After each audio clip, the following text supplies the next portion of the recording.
This week, we talk about the penultimate episode of Ahsoka. We talk about the 30th and final season of Power Rangers, and we bring you some of the latest and greatest Marvel and DC rumors and news. Welcome to the Infinite Taylorverse.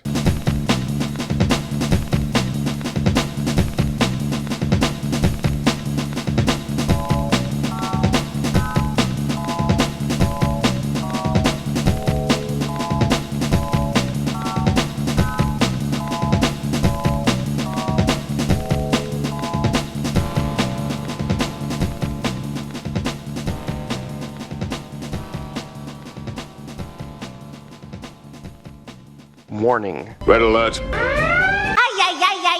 Danger, Will Robinson! Danger! That's the emergency alert. This episode is full of spoilers for some of the latest and greatest nerdy movies and shows. Spoilers. Listener discretion is advised. What's up, everybody? Welcome to the Infinite Taylorverse podcast. I'm Billy Taylor. I'm Taylor Oxner. And this week we are coming at you guys with the latest and greatest pop culture news. But as usual, before we jump into things, Taylor, what have you been nerding out about this week? This week, Lauren and I started a replay of BioShock. We have the remaster for PS4 it's like all three of the games, plus the downloadable content and whatnot. And I'm on the second game, and it's just been really a lot of fun. Games look amazing.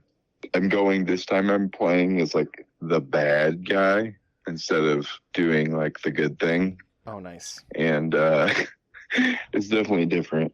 So, but it makes multiple playthroughs fun. Oh, that is fun. I always love when you can get various incarnations of one game. You get a lot of bang for your buck. Yeah. Well, let's see. For me, I'm going to cheat a little bit and roll in a piece of the news for my nerding out. So this week, Netflix dropped the 30th and final season of Power Rangers. And let me preface it by saying I'm well aware that I'm nearly 40 years old, and I'm well aware that this is 150% a children's show. There's no hidden thing here to me. Like, I get it. This is for little kids. Having said that, we all know how much that show meant to me as a kid, and the nostalgia has rolled over many, many times over for the past 30 years. And I do have to say that what I've watched outside of the first handful of seasons is totally nostalgia-ridden. It's not, an adult show oriented at adults to entertain an adult. But I have to say that this final season, even compared to the one right before it, they did a really good job with storyline and continuity, and it kind of felt like the original show in the sense that every episode led right into the next, led right into the next, led right into the next. It wasn't a whole bunch of one-offs with, a bunch of different little kid stories with messages for kids. It had some continuity to it, and it kept me wondering, oh gosh, what's going to happen next? And my boys, who are almost 5 and 9, absolutely love it, the same way I did at those ages, and so it was fun to watch with them. But at the same time, getting a decent storyline out of it. And I'll go ahead and kind of give my thoughts about what happened.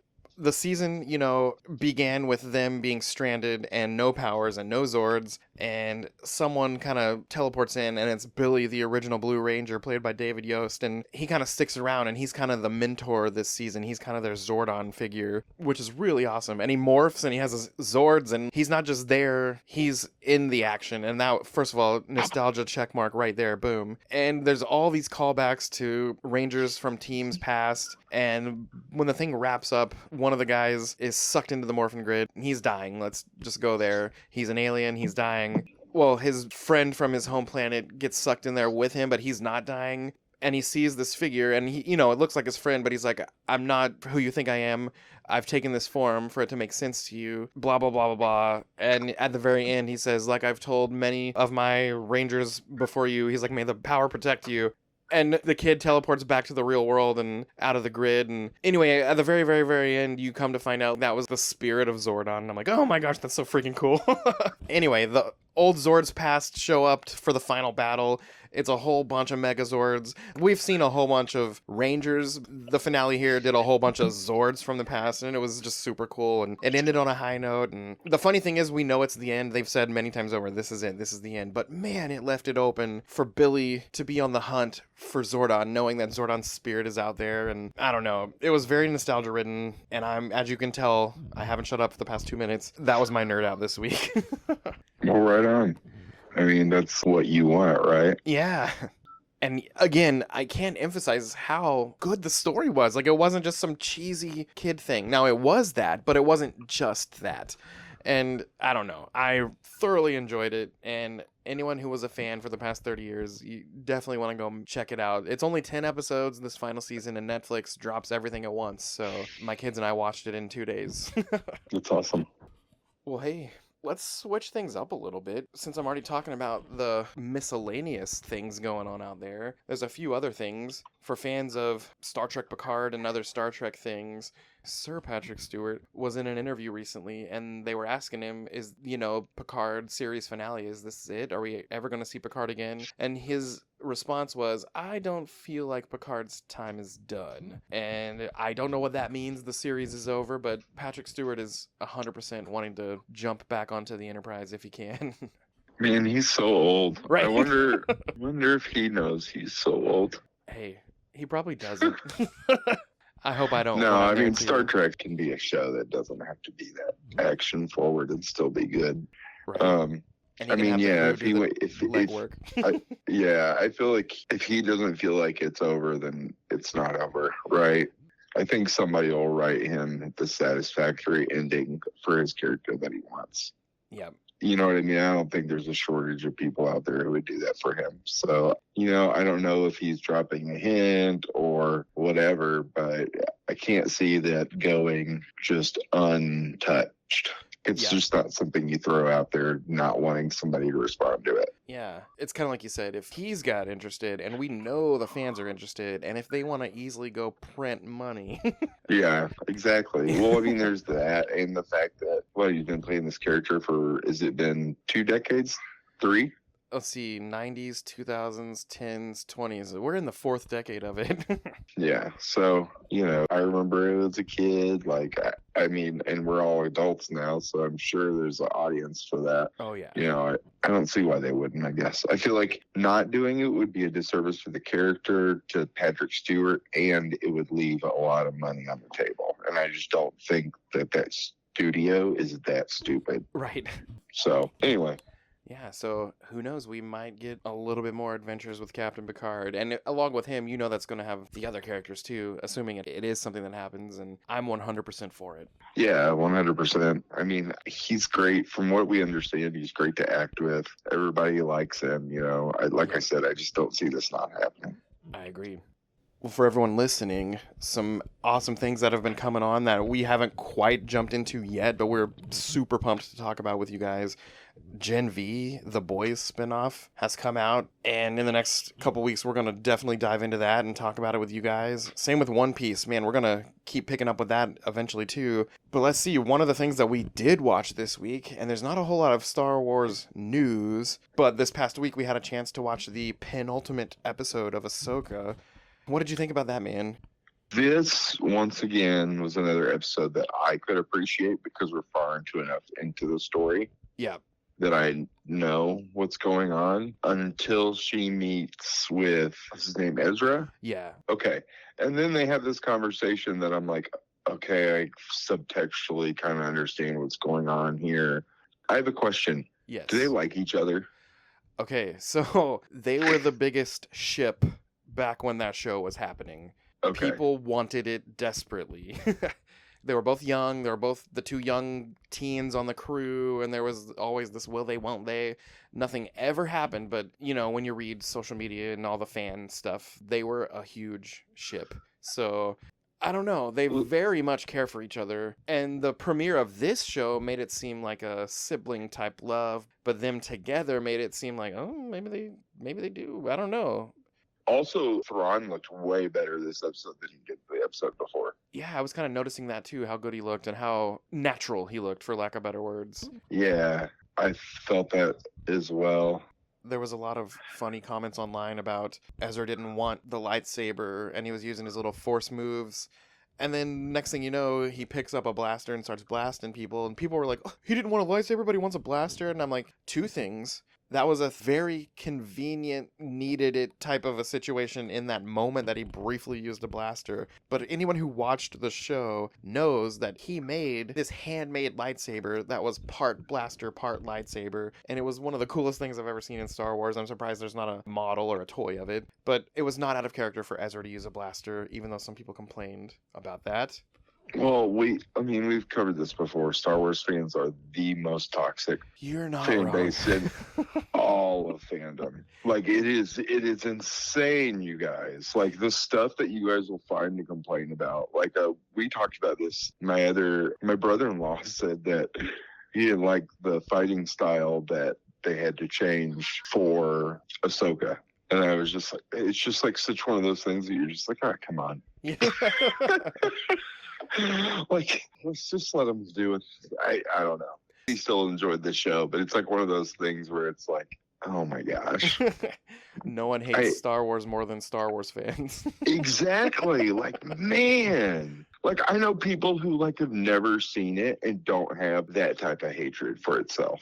Yeah. Like, it is so just, and the fact that there's different generations of Star Wars fans too makes it even worse, because you have the original fans, then you have the ones that are all prequel kids. They all grew up during those. And then we have, you know what I mean? And now we have these new generational kids too, who are watching this new Star Wars stuff for the first time. Yeah. And loving it. So, and then you have the people like us who are like, well, we kind of like all of it, but whatever. Yeah. Star Wars is kind of like pizza, man. I've said it before. Even not the greatest pizza, it's still pizza. It's still enjoyable. Yeah. I'm starting to think maybe Star Wars isn't a pizza. Yeah.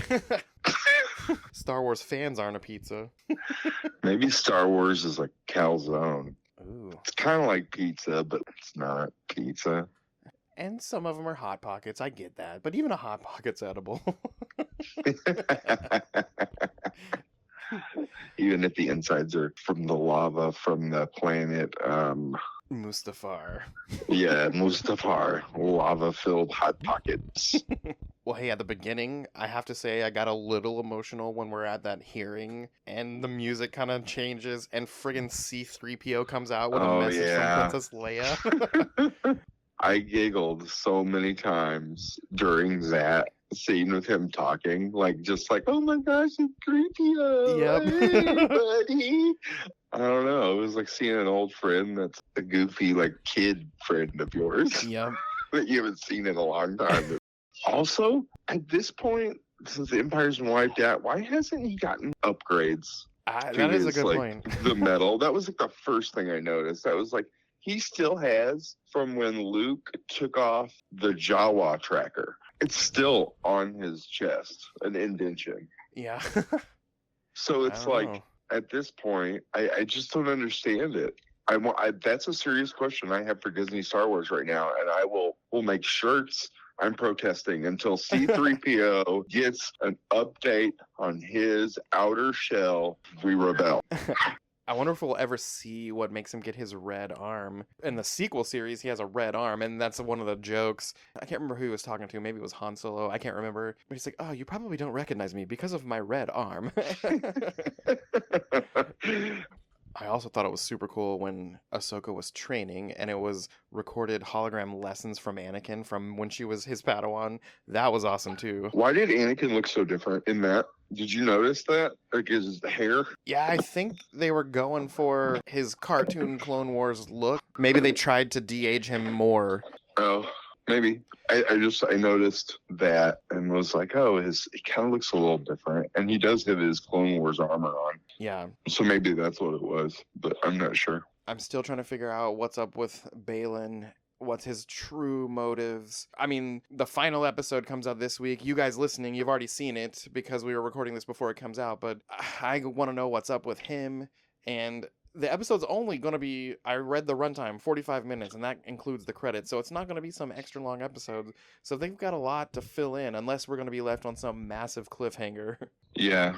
What's the next show that's part of this mini universe they've created? I know there's the Star Wars Skeleton Crew series coming out, and I don't know when not anytime soon, probably 2024. Yeah, I don't think there's any Star Wars for a little while after this, so I'm not sure. Okay.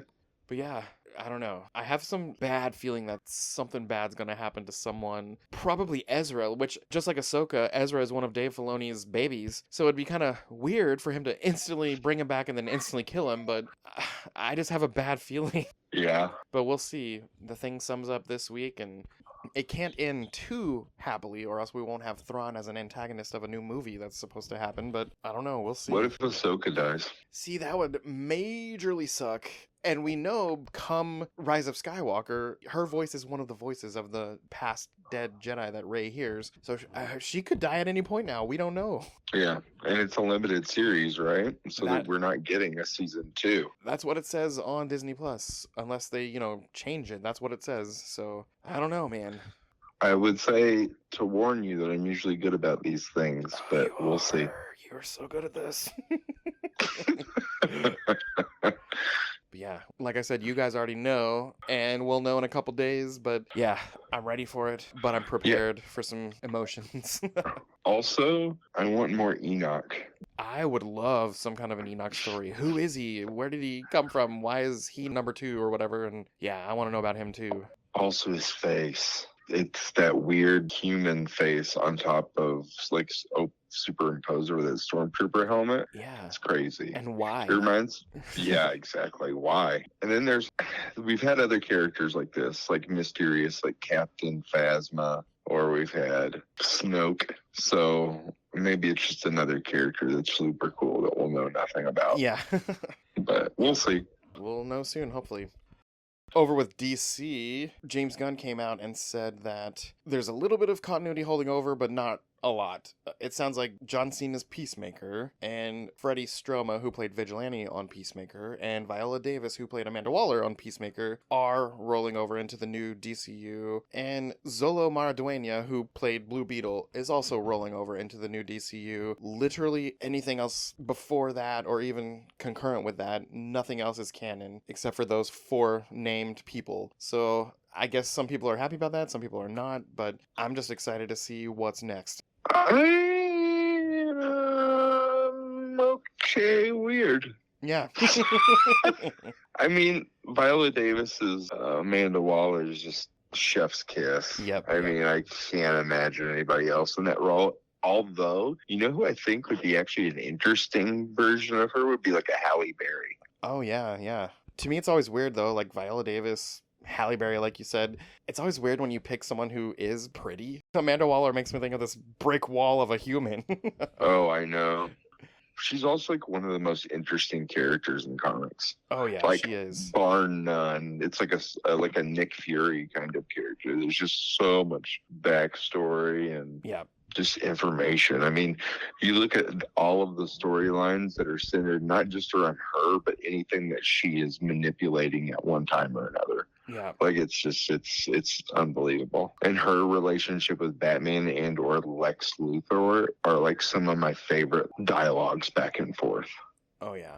That'd be an interesting, maybe not origin story is not the right word because she's not quite a hero, but, looking into her past, a movie of her climbing up the ranks and stuff, I'd totally watch that. I'd watch a Max series of that. Yeah, spread it out a little bit more, flesh out the story better. Yeah, and then you could have different characters show up and things like that. And then for not liking supers, I want that in there. I want why does she have a good relationship with Batman, things like that. Would be awesome. Yeah, for sure. Argus, how it was created and what supers they decided to use and why. Or the whole Cadmus thing, Yep. So we've also heard that Brendan Fraser is playing Jonathan Kent in the new Superman movie, but it sounds like Kurt Russell is rumored to be playing Jor-El. So the only news we kind of have outside of Lois and Clark are possibly who's going to be his dads. And I could see both of those guys doing a great job with both of those roles, especially Brendan Fraser. I'm super pumped about that. Didn't Kurt Russell play Jor-El in Man of Steel? That was Russell Crowe. Russell Crowe, oh my gosh. You're right. One of the Russells. I got my Russells mixed up. Sorry. No, you're good. He was also Ego on Guardians of the Galaxy. Yeah. I watched that not too long ago. I liked him as that character. Yeah, he's being typecast as a space dad, but now he'll be a good space dad. Well, like, good-ish space dad. Right. Well, over with Marvel, it sounds like Vision Quest, which is the series that's obviously going to follow White Vision since we've last seen him. We don't really know much about him at all, but it sounds like they're going to be adapting a couple of storylines into this series. They're going to do the actual one called Vision Quest, but also one called The Children's Crusade, which, as I was reading this, I didn't know much about either of these because you're the Marvel guy. I just enjoy it. Yeah. But it sounds like the kids, some variants of the Maximoff kids, are going to be looking for their mom. At the same time, Vision is trying to regain his memories and his humanity. And that's literally it. That's all the details, but it sounds like that's in development, and it is going to happen, which is a good thing. But that's about all they gave us. But I really like that character, so I hope to see him kind of come back to some kind of, I don't know, normalcy for him. Okay, well, so Children's Crusade could introduce Doctor Doom. Oh, yeah. He's kind of the big bad of that, and he has a connection with Wanda, but we have also heard that she isn't, but I think that's a lie. Elizabeth Olsen is definitely still Scarlet Witch. We're still going to see her as Scarlet Witch at one point or another. Yep. I thought that was BS the moment I heard it, so. Yep. It also sounds like the X-Men reboot has finally began development. And that's it. That's all they said. No details, no stories, no stars. Just it's finally in development. Yeah, I couldn't be more ecstatic. And then the final piece of news here is The Marvels, which we're super close to. It comes out November 10th. Is going to be clocked as the shortest MCU movie to date. It's only 1 hour and 45 minutes. And that counts credits. So I think the next shortest one was 148 maybe, but this one's 145. Is that like Dark World? I think it was Thor the Dark World, if I remember correctly. Okay. But yeah, this will be the shortest Well, one. before that we have Loki, don't we? Oh yeah, so this week Ahsoka ends, and then boom, we get Loki. So if you're a multi-fandom nerd, your entertainment is not going to end, because Loki does start up in a few days. Yeah, so Loki comes out on Thursdays, right? So yeah, we get Ahsoka this Tuesday, and 2 days later we get the premiere of Loki on the 5th. Yeah, it's wild.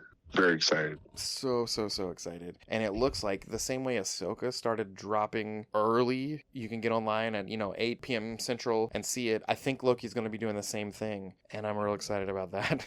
Well, that'll be awesome. Yep. But that is all the news for this week. Come back next week to make sure you guys hear what we thought about that Ahsoka finale, and of course we're going to gather anything else that's interesting and new for the week. But as for us here at the Taylorverse, I've been Billy Taylor. And I'm Taylor Oxner. And come back next week. Same Taylor time, same Taylor channel. Talk to you guys later. Bye. Bye.